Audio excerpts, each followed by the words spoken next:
Baik,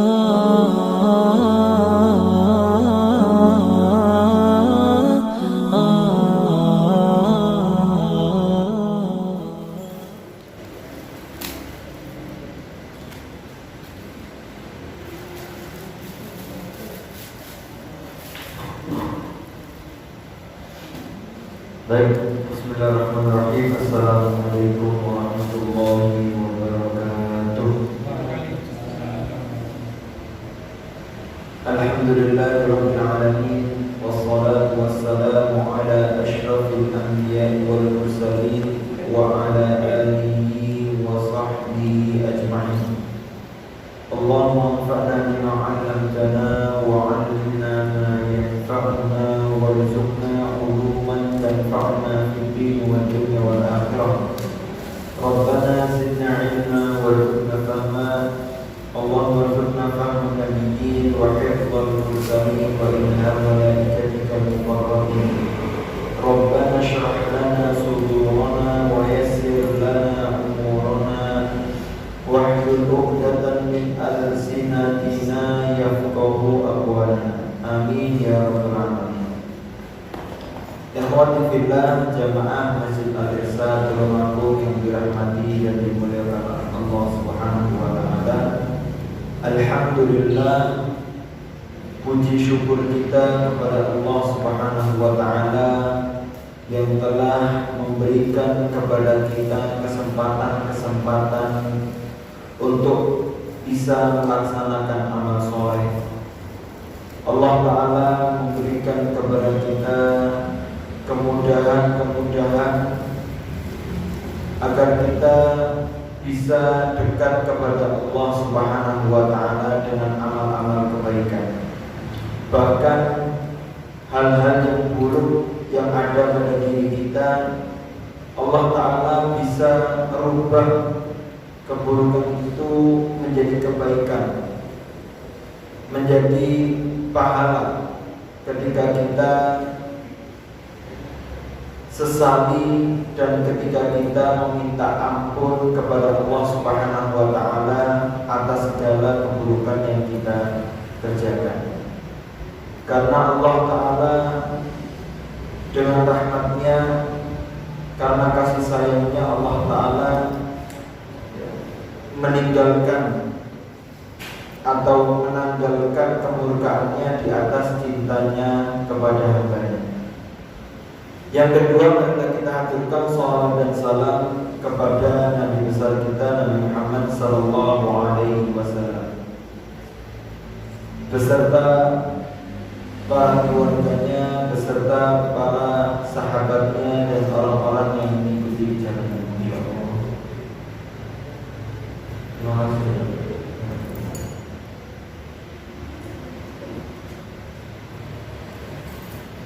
Para jamaah Al-Irsyad yang dirahmati oleh Allah Subhanahu wa taala, alhamdulillah kita bertemu kembali dengan izin Allah Subhanahu wa taala untuk belajar bersama mengkaji kitab pedoman kita, kitab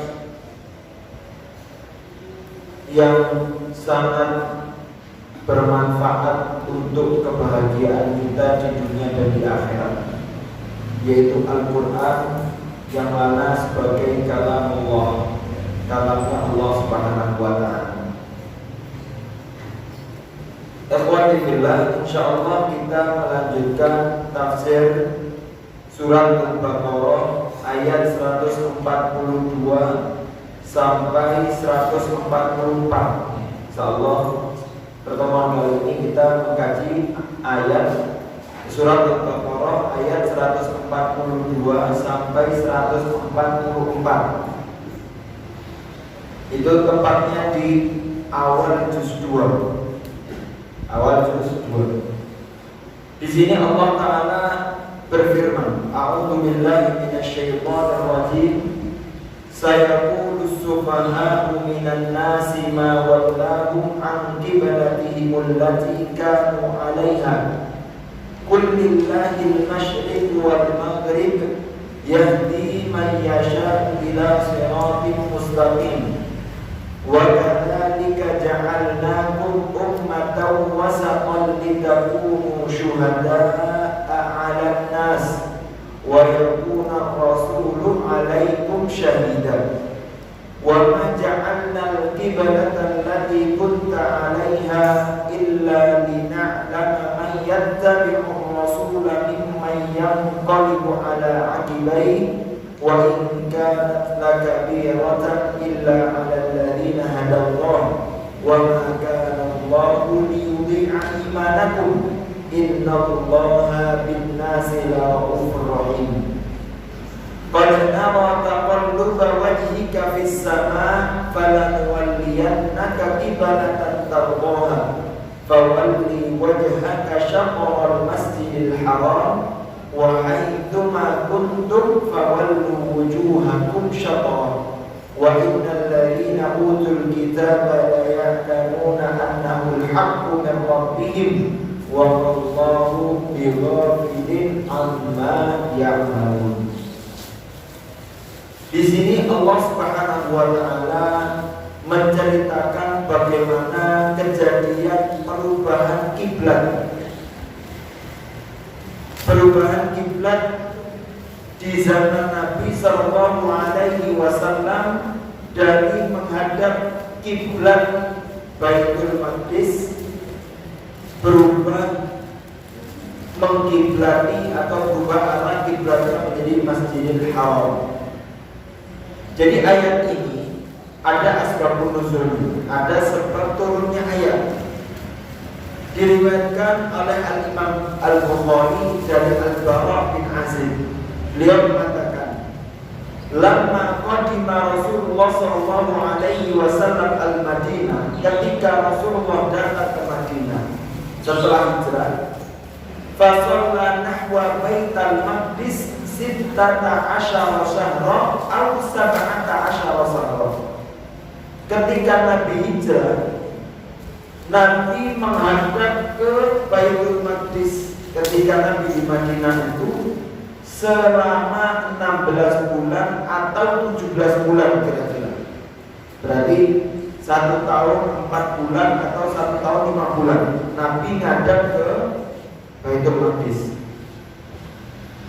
Wa kana Rasulullah sallallahu alaihi wasallam yuhibbu an yatawajjaha nahwal Ka'bah.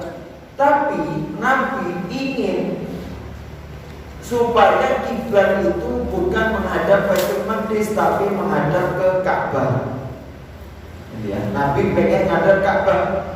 Fa anzalallahu ta'ala, maka Allah Ta'ala menurunkan ayatnya, qad nara taqalluba wajhika fis sama'. Allah Ta'ala mengatakan, ini nanti di ayat yang 145. 144.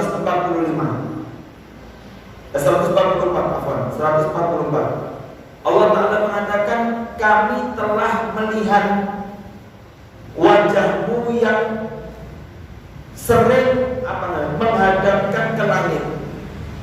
Karena Nabi ingin seakan-akan bertanya kepada Allah Subhanahu wa taala, gelisah kepada Allah supaya arah kiblatnya dihadapkan ke Ka'bah.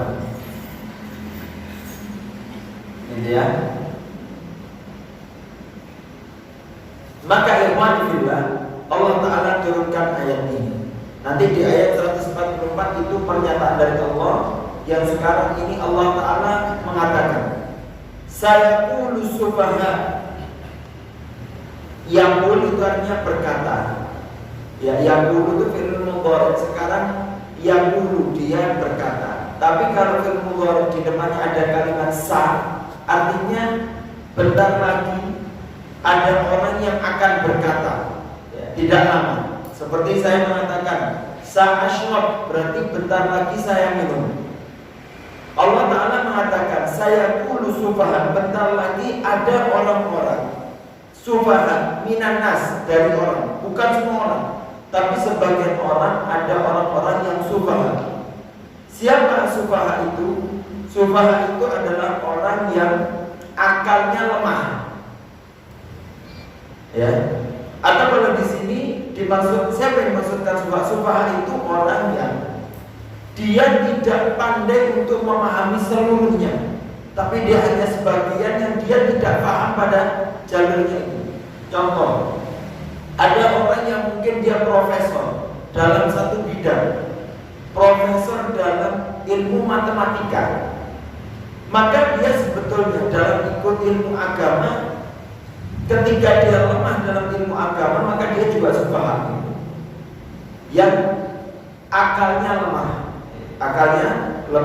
Sebagaimana Allah Ta'ala mengatakan, wala tu'tus sufaha amwalakum, jangan kau berikan harta kalian kepada orang-orang sufaha. Siapa orang sufaha di situ? Adalah orang dia umurnya sudah dewasa tapi nggak bisa mengatur keuangan, maka dia safi, ya tidak pandai pada jurusan itu, maka dia safi di situ. Maka yang dimaksud oleh Allah safi di sini, sufaha itu jamak dari safi. Siapa safi? Safi di sini adalah orang yang nggak paham ilmu agama, mungkin paham syair, mungkin paham ilmu yang lain, tapi soal agama, soal kenal Allah dia nggak pandai. Itu safi. Lah orang-orang yang safi, yang dia tahu agama hanya separuh-separuh, nggak paham betul tentang iman kepada Allah, nggak kenal kepada Allah, ya nggak tahu betul ilmu Allah, maka dia akan mempertanyakan, saya ulu sufaha. Orang-orang safi itu akan mempertanyakan. Mereka mempertanyakan apa? Ma wallahum an qiblatihimul lati kanu 'alaiha. Kenapa kok dipalingkan kiblat yang tadinya menghadap Baitul Maqdis lalu dipindahkan ke Ka'bah? Mereka mempertanyakan itu. Siapa mereka? Salah satunya mereka adalah orang-orang Yahudi, yang mereka mempertanyakan kenapa Muhammad yang tadinya menghadap ke Baitul Maqdis, kenapa kok pindah menghadap Ka'bah? Dan ketika pemindahan itu, Pak, ada beberapa orang Muslim pun yang sampai karena kesafihannya sampai dia murtad dari agama. Karena apa? Karena mempertanyakan kenapa kok harus dipindah? Sudah enak-enak menghadap Baitul Maqdis, yang di situ dikatakan banyak para nabi, tapi kita kembali ke Ka'bah. Allah Ta'ala mengatakan, kul, katakan lillahil masyriq wal maghrib, katakanlah bahwasanya semua arah itu milik Allah, yang timur, yang barat milik Allah. Jadi gini ya, kisah sebelumnya itu ketika di Mekah ada dua riwayat. Ketika Nabi di Mekah itu, mana arah kiblatnya? Ada dua pendapat. Yang pendapat pertama adalah kiblat Nabi ketika Nabi di Mekah adalah Ka'bah. Kiblatnya memang di Ka'bah pertama kali. Karena apa? Karena Nabi ketika itu sholatnya, jadi gini Pak gambarnya ya. Ini Mekah, ini Madinah utaranya, kemudian di sini Baitul Maqdis lebih utara lagi. Jadi sehingga ketika Nabi di Mekah, Nabi sholat di selatannya Ka'bah, menghadap utara. Yang mana di situ Nabi menghadap ke Ka'bah, plus Nabi juga menghadap ke Baitul Maqdis. Jadi ketika di Ka'bah, di Mekah, Nabi itu hadapnya sudah mengarah ke Ka'bah. Kenapa? Karena Nabi suka menghadap ke Ka'bah karena Ka'bah dibangun oleh Nabi Ibrahim. Ya, tidak hanya kakek dari nasab, tapi Nabi Ibrahim adalah kakek Al-Hanif gitu ya, kakek yang membawa agama yang lurus, yaitu Nabi Ibrahim yang membangun Ka'bah. Bahkan ada riwayat bahwasanya para nabi itu sebetulnya kiblatnya adalah Ka'bah. Ya, kiblatnya adalah Ka'bah. Ini riwayat pertama. Jadi Nabi menghadapnya sudah ke Ka'bah. Kemudian ketika Nabi hijrah ke Madinah, otomatis kan nggak bisa antara utara Baitul Maqdis, selatan ke Ka'bah. Ya kan nggak bisa untuk membuat siasat seperti itu. Jadi Nabi menghadap ke Baitul Maqdis. Kenapa Nabi menghadap ke Baitul Maqdis? Ini yang berpendapat. Buktinya Nabi menghadap Baitul Maqdis. Berarti di Mekah tidak menghadap Mekah. Ini pendapat yang seperti itu. Mereka mengatakan Nabi ketika ke Madinah menghadap Baitul Maqdis itu hanya Nabi ingin mengambil hati orang-orang Yahudi. Bahwasanya Nabi mengambil hati, ini loh, kita juga menghadap Baitul Maqdis. Nah, saya adalah Nabi yang Nabi terakhir yang diutus. sebagaimana nabi-nabi Bani Israel yang lain. Tapi ternyata itu tidak berfungsi juga bagi orang-orang Bani Israel. Sehingga Allah Ta'ala tidak lama, sekitar setahun 4 bulan, Allah Ta'ala kembalikan lagi. Dan Nabi ketika itu sudah dia sering menghadap ke langit, meminta kepada Allah agar dikembalikan kiblatnya. Sehingga Allah Ta'ala kembalikan kiblatnya menghadap Mekah. Artinya apa, Pak? Berarti menghadap ke Mekah itu, menghadap ke kiblat itu, menghadap ke Ka'bah itu artinya ya sebetul-betulnya kiblat ya Ka'bah. Karena aslinya dari awal ya Ka'bah, bukan Baitul Maqdis. Baitul Maqdis itu hanya Nabi ingin mengambil hati mereka, otomatis atas izin Allah Subhanahu wa taala. Ini pendapat yang pertama. Yang pendapat kedua, pendapat kedua adalah memang kiblat yang pertama adalah Baitul Maqdis. Ya, entah Nabi di Mekah atau Nabi di Madinah, kiblat yang pertama adalah Baitul Maqdis. Tapi ketika itu orang-orang Yahudi menganggap ya, Nabi sama-sama seperti dia, Muslim ikut-ikutan dengan orang-orang Yahudi, gitu ya. Maka untuk menggagalkan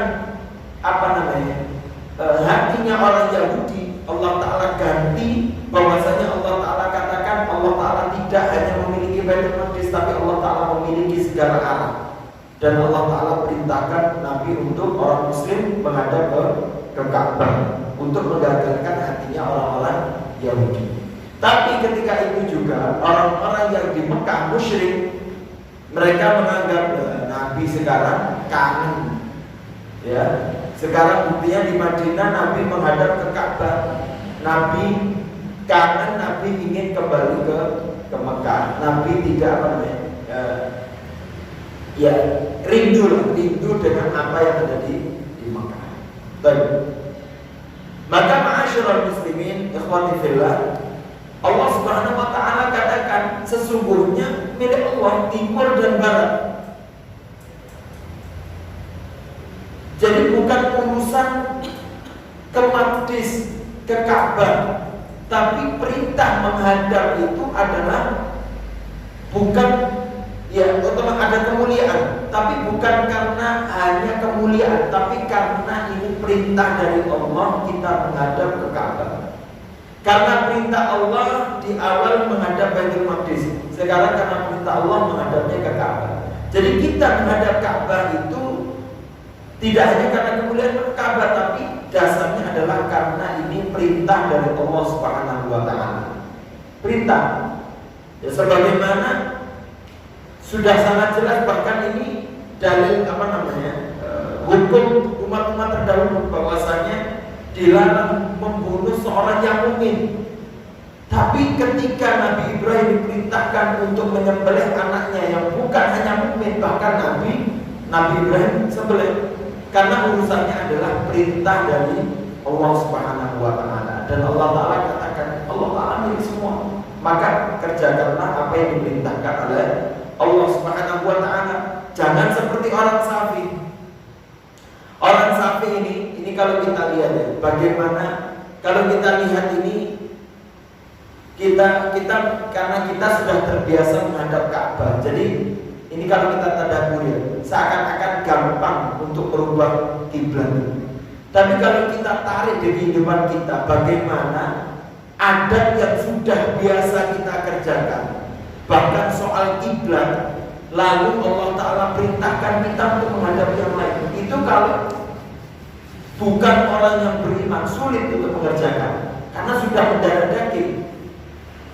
Allah Ta'ala katakan ini orang-orang Safi, orang-orang yang enggak kenal betul tentang agama. Maka hati-hati.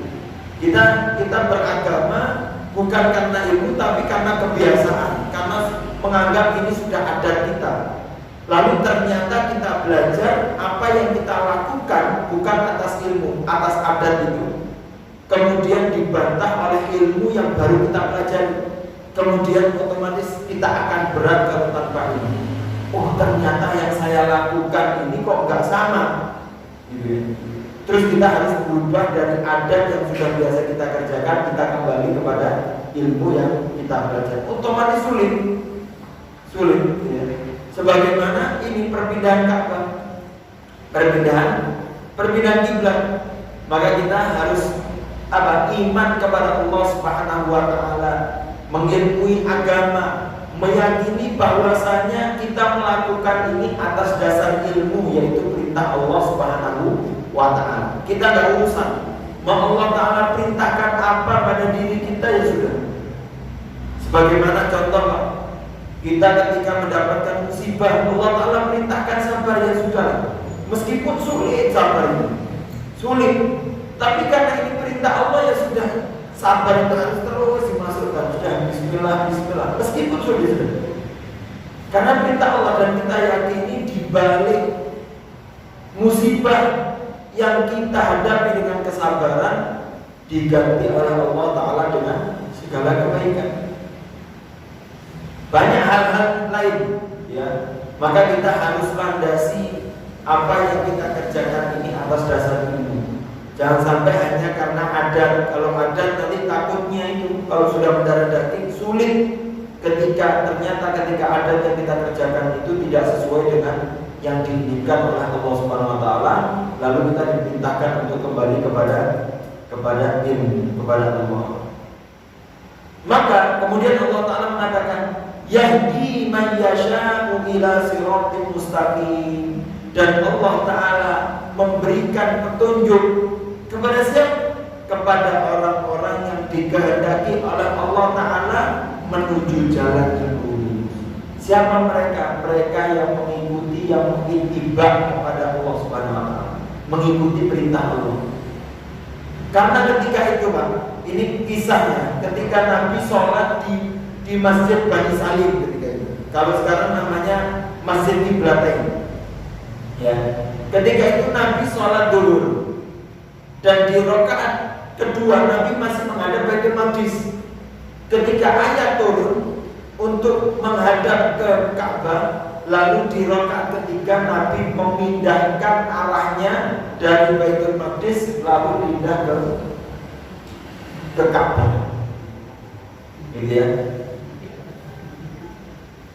Dan Masjid Nabawi, di Masjid Nabawi baru berpindah kiblat dari menghadap Masjid Aqsa, Baitul Maqdis, berubah ke Ka'bah itu ketika asar.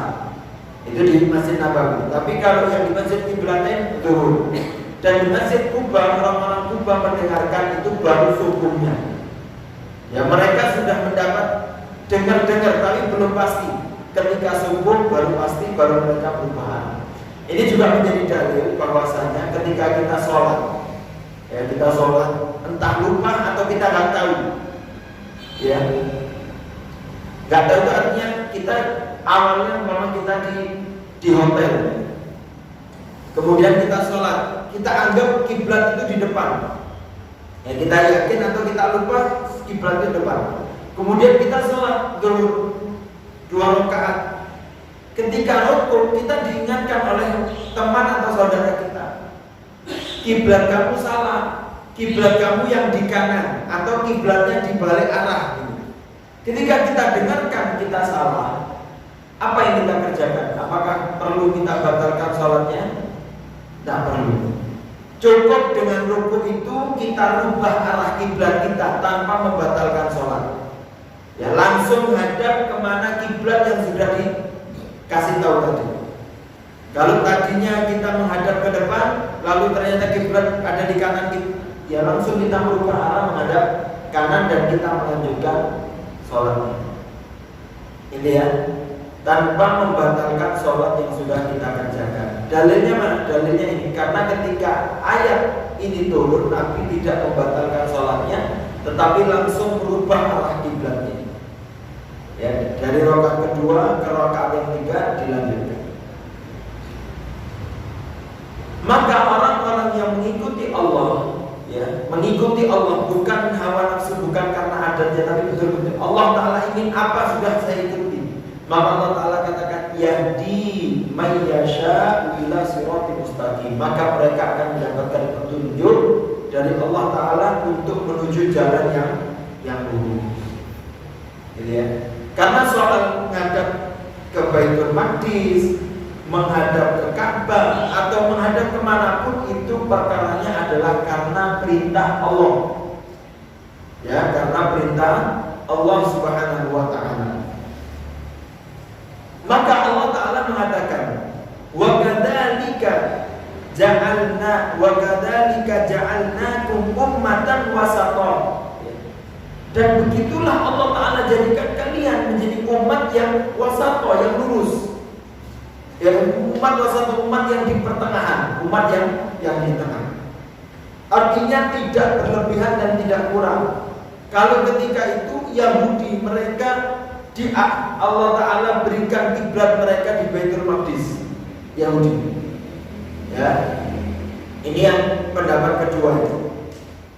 Allah Ta'ala. Kalau pendapat yang pertama, bahwasanya kiblat yang murni adalah Ka'bah, maka sebetulnya orang-orang Yahudi sampai sekarang pun ya mereka sesat karena mereka menghadap ke Baitul Maqdis. Orang-orang Yahudi mereka diberikan kiblat Baitul Maqdis, tapi mereka ya kadang meninggalkan kiblat mereka. Tapi orang-orang musyrik mereka tidak mengimani kiblat, ya, wala enggak kiblat Mekah dan juga tidak kiblat Ka'bah dan tidak juga kiblat Masjidil Aqsa. Tapi Muslim Allah Ta'ala berikan tengah, yaitu Masjid Ka'bah. Ya, Muslim menghadap ke Ka'bah. Ummatan wasata itu artinya umat yang tengah, tidak berlebihan dan tidak kurang. Karena Yahudi itu kadang berlebihan dan Nasrani kadang terlalu menggampangkan. Contohnya soal kesucian, suci. Kalau orang-orang Nasrani itu bahkan nggak ada, mereka menghiraukan najis itu. Ya, maaf, buang air kecil tanpa bersih-bersih, ya sudah langsung ditutup gitu saja. Ini orang-orang Nasrani. Tapi kalau orang Yahudi, mereka terlalu berlebihan. Bahkan dalam hukum najis darah, ketika kain itu terkena darah, mereka tidak cuci, tapi mereka harus potong kainnya lalu dibuang. Ya, kadang kalau dia punya tempat sendiri, itu kalau tempat makanan itu diisi dengan makanan agama lain, maka satu tempat itu makanannya dibuang karena mereka anggap terkontaminasi dengan najis-najis yang lain. Orang Yahudi berlebihan. Tapi kalau Muslim, ummatan wasata, umat yang di tengah. Ya, umat yang bisa memilah mana yang berlebihan, mana yang kurang. Ya, umat yang adil. Itu umat Islam. Supaya apa? Litakunu syuhada'a 'alan nas, agar kalian mampu menjadi syahid, menjadi saksi terhadap manusia-manusia itu. Ya, syuhada 'alan nas. Jadi seperti ini. Umat muslim itu menjadikan nabi-nabi sebelum Nabi Muhammad, mereka pertengahan, tidak menuhankan para nabi dan tidak menyepelekan para nabi. Kalau Nasrani itu menjadikan nabi sampai Tuhan. Tapi kalau Yahudi, nabinya dibunuh, dihina. Tapi kalau Muslim tidak, ummatan wasata, menjadikan nabi, memuliakan nabi sebagai utusan Allah Subhanahu wa ta'ala. Umat tengah. Makanya para nabi-nabi itu nanti ya, bahkan di Al-Quran dikisahkan para nabi-nabi itu ketika ditanya oleh Allah Subhanahu wa ta'ala, apakah kalian telah menyampaikan risalah kalian? Mereka mengatakan kita menyampaikan risalah. Siapa saksinya? Ketika dipanggil, yang menjadi saksi adalah umat-umat para nabi mereka. Umat-umat para nabi itu, umat-umat tersebut, mereka mengatakan, ya kita tidak mendapatkan basyir, ya. Kita nggak ada nabi yang dikirim untuk kita. Mereka tidak mau menjadi saksi para nabi. Siapa yang menjadi saksi para nabi-nabi itu? Umatnya Nabi Muhammad SAW. Karena sekarang saja kita imani bahwasanya ada Nabi Musa yang telah mendakwahkan risalah Allah, ada Nabi Sulaiman yang telah mendakwahkan, Nabi Daud, Nabi Isa, dan nabi-nabi yang lain yang mendakwahkan risalah Allah Subhanahu wa taala. Kita dengarkan adzan dulu.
Allah Ta'ala berfirman, Ya ahlal kitab, qad ja'akum rusuluna yubayyin lakum ala fatratin minal rusul an taqulu ma ja'ana min basyirin wa la nadhir.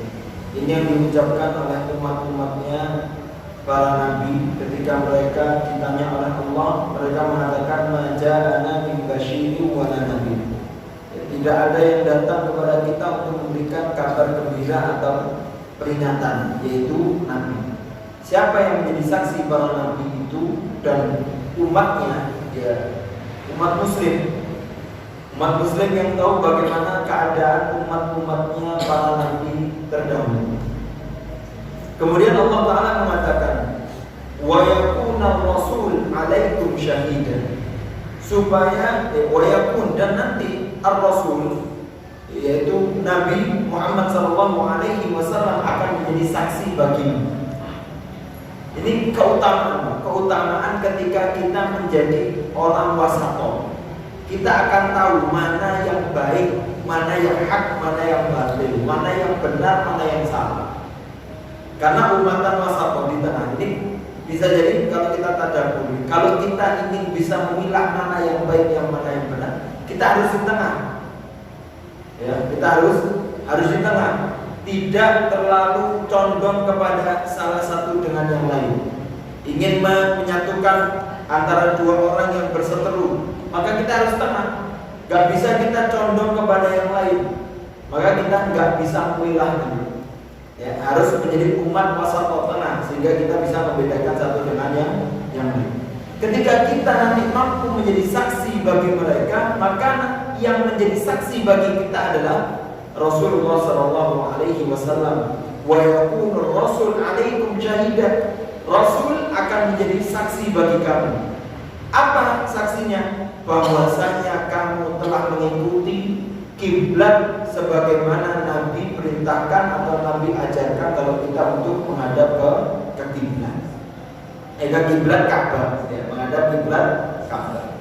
Wa ma ja'alnal qiblata allati kunta 'alaiha illa lina'lama man yattabi'ur rasul mimma yanqalibu 'ala aqibaihi. Wa ma ja'alnal qiblata, dan tidaklah kami menjadikan kiblat yang dulu ke Baitul Maqdis itu kecuali kita ingin melihat siapa orang-orang yang betul-betul mengikuti Nabi. Ketika diarahkan ke Baitul Maqdis, ya ikut Nabi ke Baitul Maqdis. Kemudian ketika dikembalikan menghadap ke Ka'bah, maka mengikuti Nabi ke Ka'bah. Maka itulah orang-orang yang mendapatkan petunjuk dari Allah. Orang yang dapat petunjuk itu seperti itu, Pak. Belajar ngaji kitab ilmu, oh ternyata ilmunya seperti ini ya, berarti saya mengikuti bagaimana ilmu itu berbicara. Diikuti. Kemudian kok belajar yang lain, belajar ternyata mendapatkan ilmu yang lebih. Kemudian kebenaran bukan yang di pertama, ternyata yang benar adalah yang kedua, sesuai Al-Quran dan Sunnah. Maka dia merubah dari apa yang dilakukan pertama, merubah kepada yang lain. Mengikuti mengikuti yang lebih dekat kepada sunnah. Seumpama saya belajar yang melakukan sebuah ibadah sesuai madhab Syafi'i, seumpama kita ikuti, belajar mengerjakan itu. Ternyata ketika kita semakin belajar, ternyata apa yang kita kerjakan itu di dalam madhab Syafi'i itu pendapat lemah, seumpama. Ternyata jumhur berpendapat yang lain, maka saya mengerjakan apa yang lebih dekat kepada sunnah. Jadi mengikuti itu mengikuti dengan ilmu yang kita kerjakan, gitu ya. Supaya apa? Supaya kita harus buang jauh-jauh terhadap fanatik, hal yang sudah menjadi kebiasaan diri kita. Tapi kita membiasakan diri mengikuti ilmu, mengikuti ittiba ajarannya Allah Subhanahu wa taala dan Rasul. Agar Allah taala mengetahui illa lina'lama, mengetahui siapa yang mengikuti nabinya, mimma yanqalibu ala aqibai, dari orang-orang yang dia berpaling dari Nabi sallallahu alaihi wasallam. Alhamdulillah. Ya, ini makanya jangan sampai kita menjadi orang-orang yang safi, yang tidak tahu ilmu agama, enggak mau belajar. Mungkin kita profesor, kita pintar dalam ilmu umum, tapi ilmu agama kita harus belajar, ya, supaya kita betul-betul melakukan amal soleh atas dasar ilmu, bukan ikut-ikutan. Wa in kanat lakabiratan, ya Allah Ta'ala akui meskipun itu berat. Karena hal-hal yang sudah kita kerjakan, sudah menjadi rutinitas itu sudah mendarah daging di kita. Terus kita diajari untuk berpindah, untuk mengerjakan yang lain. Oh, itu berat, lakabiro. Berat. Orang-orang yang sudah melakukan, sudah menjadi kebiasaan, terus diajari ilmu yang benar, kemudian ternyata yang dikerjakan itu belum sesuai. Kemudian kita diajari yang lain, mengikuti ilmu. Maka ini kabiro, ini berat. Tapi berat itu harus dipaksa. illa 'alal ladzina hadallah, maka itu berat kecuali siapa? Kecuali mereka yang mendapatkan petunjuk dari Allah Subhanahu wa taala, maka mereka akan mudah untuk mengerjakan sebagaimana ilmu Allah Subhanahu wa taala. Ya, ini harus kita tadabburi, kita introspeksi. Jangan-jangan ya ketika kita dengarkan kajian, dengarkan ilmu, ya, kemudian kita mengatakan wah ini ilmunya salah ini. Kenapa salah? Oh, rasanya itu beda, bukan dengan rasa tapi dengan iman, ya, dengan ilmu. Insya Allah kalau itu dengan ilmu kita jalankannya seakan-akan berat, tapi karena itu ilmu nanti Allah Ta'ala akan bimbing kita dan Allah Ta'ala akan mudahkan hal-hal yang kita anggap sulit itu. Ya, jangan sampai kita mengukur ilmu dengan perasaan kita. Yang ditakutkan perasaan itu terlalu tercondong kepada kebiasaan. Wa ma kana Allahu liyudhi'a imanakum, dan Allah Ta'ala tidak menyia-nyiakan keimanan kalian. Ini yang dimaksud kisahnya adalah para sahabat ketika itu menanyakan kepada Rasulullah, ya Rasulullah, kita sekarang menghadap ke Ka'bah, bagaimana dengan orang-orang yang telah meninggal sebelum ada perintah menghadap ke Ka'bah? Mereka sholat menghadap Baitul Maqdis, ya, mereka belum menghadap ke Ka'bah. Bagaimana iman mereka? Bagaimana sholat mereka? Maka Allah Ta'ala mengatakan wa ma kana Allahu liyudhi'a imanakum. Allah Ta'ala tidak menyia-nyiakan keimanan mereka, karena mereka melakukan itu bukan atas dasar hawa nafsu mereka, tapi karena mereka mengikuti perintah Allah Subhanahu wa ta'ala. Maka Pak, kalau kita ini mengerjakan atas ilmu, jangan pernah khawatir. Apa yang kita kerjakan pasti dibalas oleh Allah Subhanahu wa ta'ala. Ada orang pernah curhat bilang, kenapa ya saya didik anak saya ini kok gak soleh-soleh, padahal anaknya di pondok baik-baik saja. Ya mungkin anak pondok ketika pulang mereka melihat temannya main HP sehingga dia ngiri pengen main HP. Tapi ketika di pondok kan juga nggak main HP gitu. Toh HP juga hal yang mubah, kecuali ketika kita gunakan yang haram maka dia haram. Kalau digunakan yang baik maka dia juga baik. Ketika melihat anak seperti itu, dia merasa putus asa, merasa tidak husnudzon kepada Allah, menganggap kenapa anak saya nggak soleh. Tapi kenapa ada orang ayahnya pelaku riba, ayahnya gak baik, tapi anaknya soleh. Saya sudah sholat tahajud, saya sudah belajar, saya sudah minta sama Allah, kenapa anak saya gak soleh? Jangan sampai kita seperti itu. Kita menganggap kita tidak yakin sama Allah Subhanahu wa ta'ala. Yakinlah bahwasanya amal kebaikan yang kita kerjakan, Allah Ta'ala tidak mungkin menyia-nyiakan kebaikan itu selama kita betul-betul mengerjakan itu ikhlas karena Allah, dan kita pastikan itu sesuai dengan ilmu yang kita pelajari dari warisan Rasulullah SAW. Insya Allah pasti Allah Ta'ala gantikan dengan kebaikan. Karena ada di dalam hadis, ya, meskipun dhaif, tapi para ulama menjadikan itu fadhail amal, ya, keutamaan dalam beramal. Ada seseorang itu yang dia meminta kepada Allah, tapi Allah Ta'ala bilang jangan dikabulkan dulu. Allah Ta'ala mengatakan kepada malaikat jangan diijabahkan dulu, jangan diijabahkan. Padahal orang itu sudah minta kepada Allah. Tapi ada orang yang baru minta, Allah Ta'ala berikan langsung. Kenapa? Yang pertama Allah Ta'ala katakan sesungguhnya saya sengaja, saya tunda supaya karena saya cinta, saya ingin dia selalu mengeluh kepada saya, dan saya rindu atas doa-doa dia, sehingga Allah Ta'ala tahan.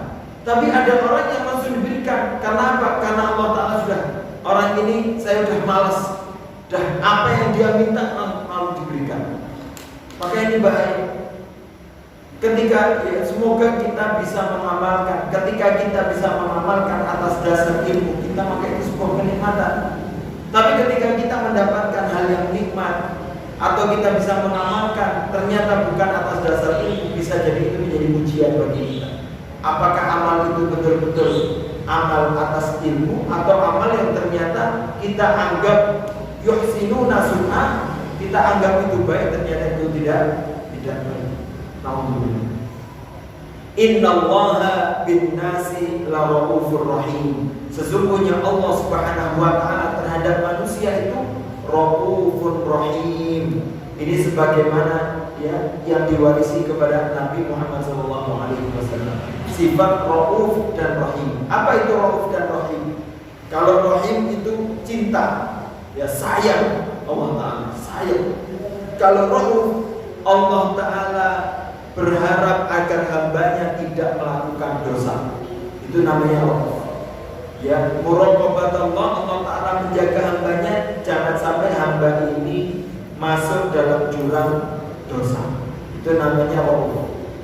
Dijaga. Kalau rahim cinta, kalau rauf menjaga agar tidak berbuat dosa. Karena Allah Ta'ala itu cinta kepada hambanya. Kalau kita saja cinta kepada anak kita, yang padahal sejatinya kita tidak mempunyai hak milik penuh pada anak kita,